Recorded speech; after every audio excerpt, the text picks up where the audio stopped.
Howdy y'all, I'm PaintThatBell, and today what we'll be doing is actually continuing an old series.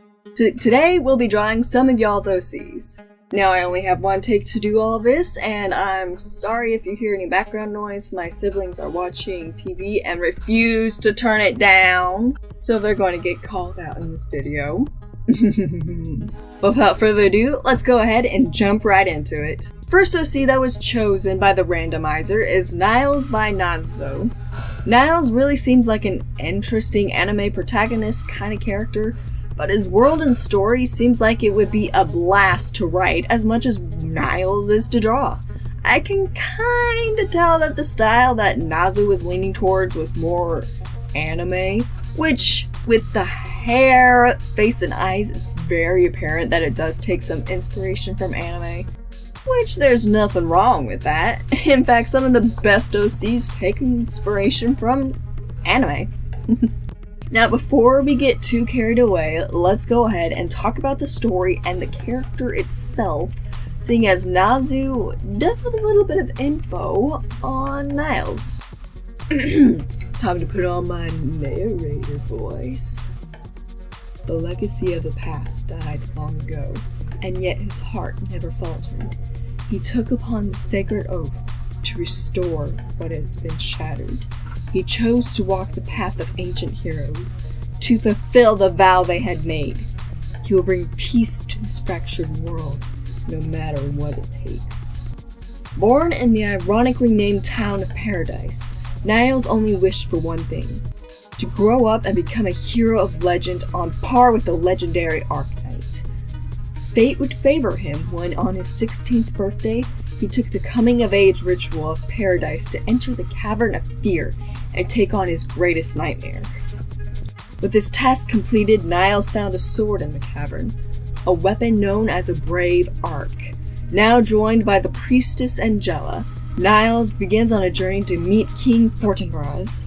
However, the world in which Niles lives has far more interesting things in store. A world of monster and hardships, of heroes and adventures awaits! Now that sounds really interesting, don't you think? I mean, it sounds like the kind of story where you can really take Niles from place to place and have these fun adventures on this epic quest. It's a really fun concept and personally one of my favorites. Now, design-wise, I think it's a really good silhouette. With the hair and sword, it makes for a really good silhouette, and the cape is a really nice touch. I'm gonna just say that. It is a nice touch. The blues are really great, and personally one of my favorite colors. And it just symbolizes trust, and to me, Niles is a really trustworthy character just by the design alone. Now, drawing Niles in of itself, I will say was a little bit interesting. Hair like what Niles has is a bit difficult to draw in my style, but I think we managed to pull it off, don't you think? But that was Niles, and now moving on to the next character. The next character we have is Redaunt by Jeshua Morbus. The first thing I noticed about Redaunt was how alien she looked and appeared. Not to mention but how adorable she was. Her design is really cute and really adorable, and my immediate reaction was just aww.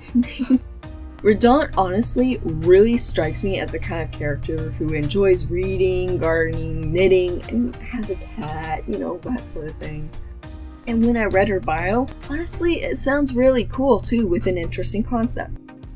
What? You want to know her bio?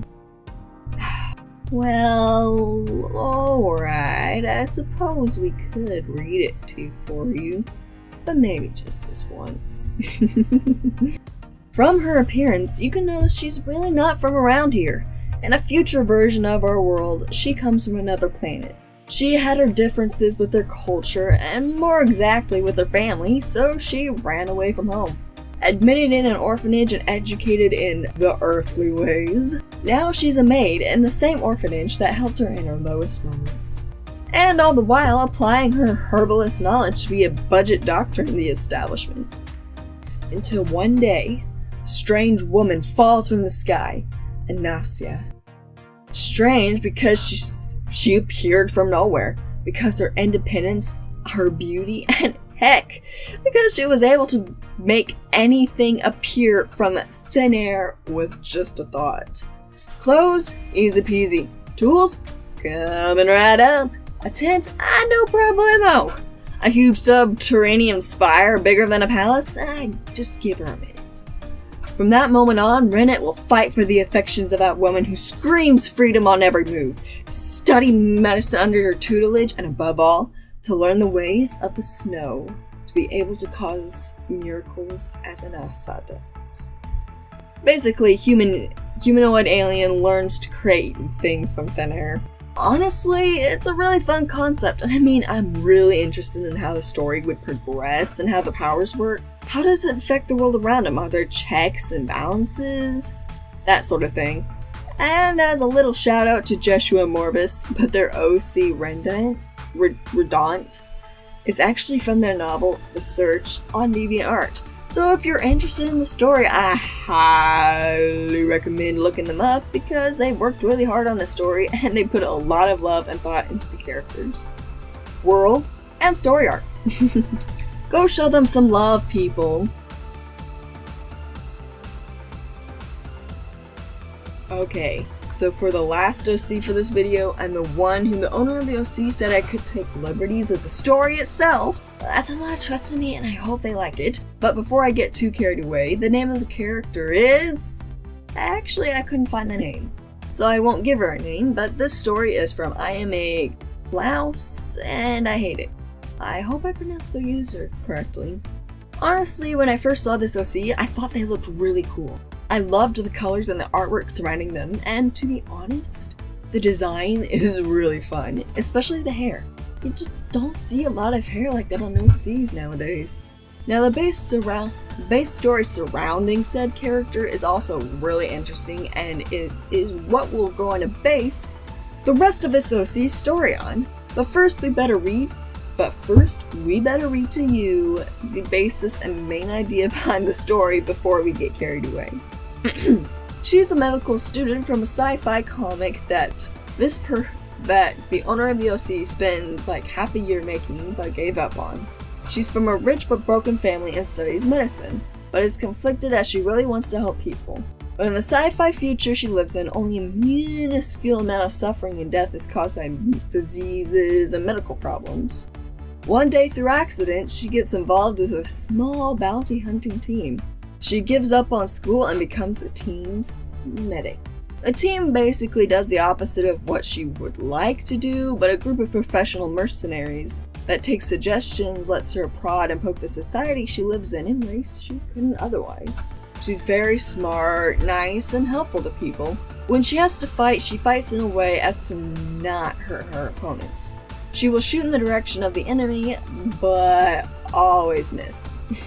She is, however, very manipulative and always thinks on how to influence people in her favor. She sees things from both sides of an issue and as such is rarely able to make hard decisions. And she's not very physically capable.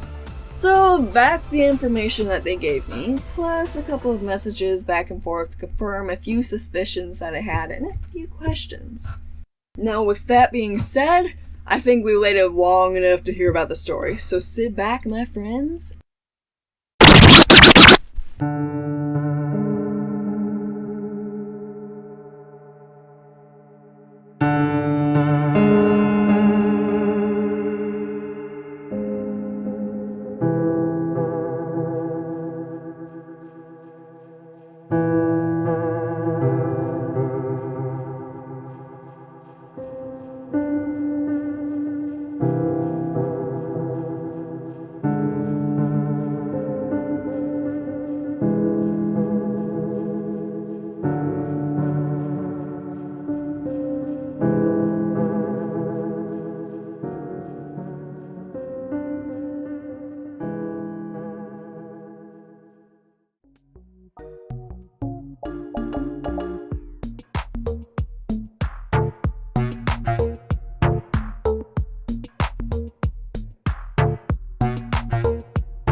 It was another rainy day in this shiny white and cold city. The rain pelted the metal roof that she was hiding under. Each drop was like thunder as it attacked the roof with its unremitting power. The skies were gray and gloomy and the thunder didn't really help much. The usually beautiful city looked just as bleak as it felt. This city that prioritized efficiency and money over the people. This city that prided itself on being the most successful and richest out there. Didn't care that so many people were dying. So many people dying of their own accords. There wasn't a day where she didn't hear the splat against the concrete, or the crunch of bones didn't send shivers up her spine. She knew why they decided to do it. This damn city had been paved with the blood of people who had given up on it. It had been paved over with machines and efficiency. Blood had been painted over with white to hide its sins, to pretend it was innocent, to pretend that nothing like that had ever happened in such a utopia. Utopia. When were they going to realize that the people were more important than money? That efficiency isn't everything, and that sometimes the imperfections were what made it real? What was the point of even helping? Of even trying to heal people when there was no disease to heal but people itself? What was she doing? This type of thinking was going to get her nowhere. She needed to think, to focus. She needed to come up with a plan. Ever since she became a medical student, she was now racked in debt. She needed to come up with money. Somehow. She breathed in and then slowly exhaled. I mean, there is that job across the street. Sure, my great-grandchildren would still be in debt, but it's a start. Wait, what the? Who's there? Her voice quaked and trembled even though she tried to hide it. She felt something cold run against her throat. She swallowed only for her to feel a slight scratch. You don't want me to slice your throat open. You better shut that damn freaking mouth first. A rough and raspy voice said. Great. Was she being mugged again? The sounds of footfalls were quickly coming towards them. We got ourselves a hostage, people. The stranger called out to the rest of them. She knew she should have stayed inside today. Alright, that's gotta do it for the story. Didn't really want to get too ahead of ourselves, and I mean, we should leave some of the story to the creator, don't you think? It is their OC. With that being said, this video is coming to an end, so let's go ahead and wrap things up. Please do all the YouTube related things, and I'll see all my crazy creatives later.